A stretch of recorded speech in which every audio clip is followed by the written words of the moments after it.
নমস্কার বন্ধুরা, মঞ্জু কিচেনে আপনাদের সকলকে জানাই স্বাগত। আজ আবার চলে এসেছি নতুন একটা রেসিপি নিয়ে।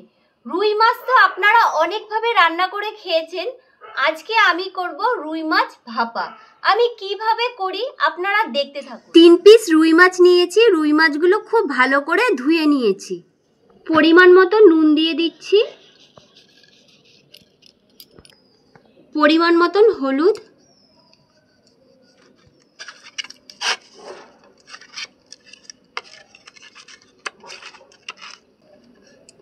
খুব ভালো করে মাখিয়ে নিয়েছি। এখন কিছুক্ষণের জন্য আমি রেখে দেবো। এখন আমি কিছুটা পোস্ত বেটে নিচ্ছি। 3টে কাঁচা লঙ্কা আমি দিয়ে দিচ্ছি।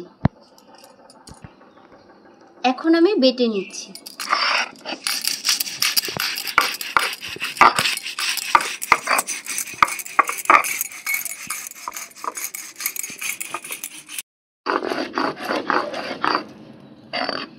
পোস্ত আর কাঁচা লঙ্কাটা আমি বেটে নিয়েছি, এখন তুলে নিচ্ছি।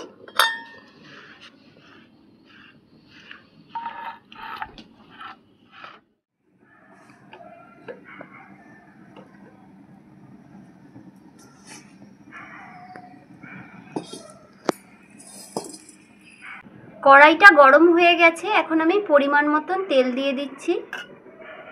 মাছগুলো এখন আমি একটু হালকা করে ভেজে নিচ্ছি।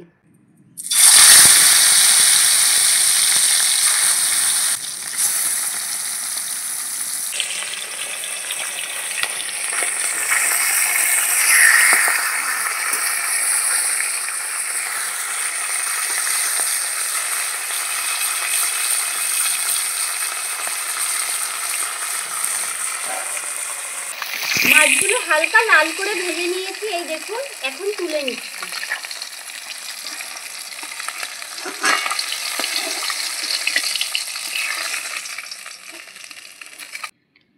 একটা টিফিন কৌটো নিয়ে নিয়েছি। বেটে রাখা পোস্ত আর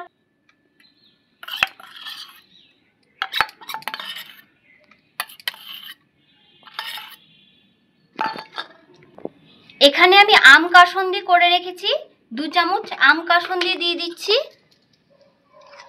এই দেখুন।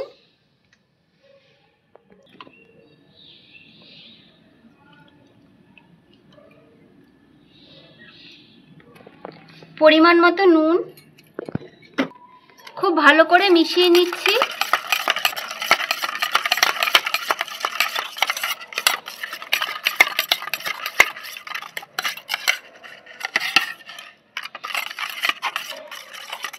এই দেখুন, খুব ভালো করে মিশিয়ে নিয়েছি। সামান্য একটু জল দিয়ে দিচ্ছি।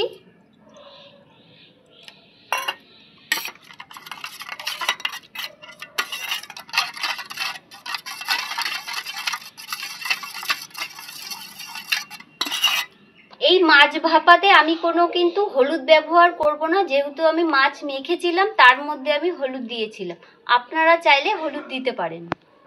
ভেজে রাখা মাছগুলো দিয়ে দিচ্ছি।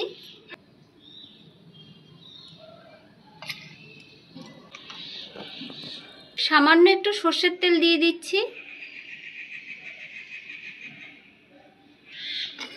এখন ঢাকাটা আটকে দিচ্ছি। কড়াইয়ের মধ্যে আমি কিছুটা জল দিয়ে দিচ্ছি। এখন এই টিফিন বাটিটা আমি বসিয়ে দিচ্ছি। ভারী একটা নোড়া আমি চাপা দিয়ে দিচ্ছি 30 মিনিটের জন্য।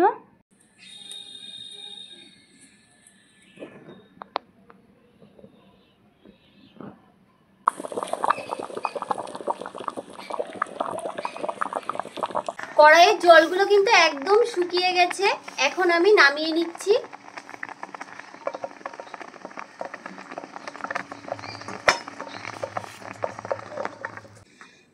টিফিন বাটিটা কড়াই থেকে নামিয়ে নিয়েছি। এখন আমি খুলে আপনাদের দেখাচ্ছি যে মাছটা কেমন হয়েছে। বাটিটা এখনো গরম আছে।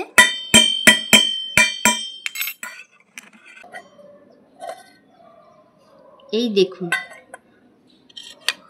কত সুন্দর একটা কালার এসছে আর দেখতে কত সুন্দর লাগছে। আর বেশ সুন্দর কিন্তু একটা গন্ধ বেরোচ্ছে। এর মধ্যে আম কাসুন্দি দেওয়া হয়েছে, এত সুন্দর একটা গন্ধ বেরোচ্ছে। এই দেখুন, গরম গরম ভাতের সাথে কিন্তু রুই মাছ ভাপা কিন্তু অসাধারণ লাগবে।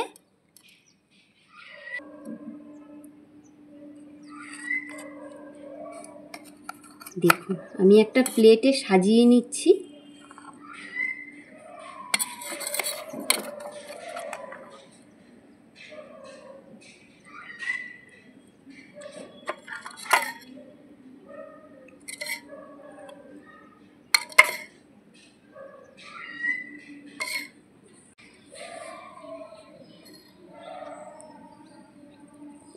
আজকের রুই মাছের ভাপাটা আপনাদের কেমন লাগলো অবশ্যই কমেন্ট করে জানাবেন। আজকের মতন এই পর্যন্ত। ভালো থাকবেন, সুস্থ থাকবেন।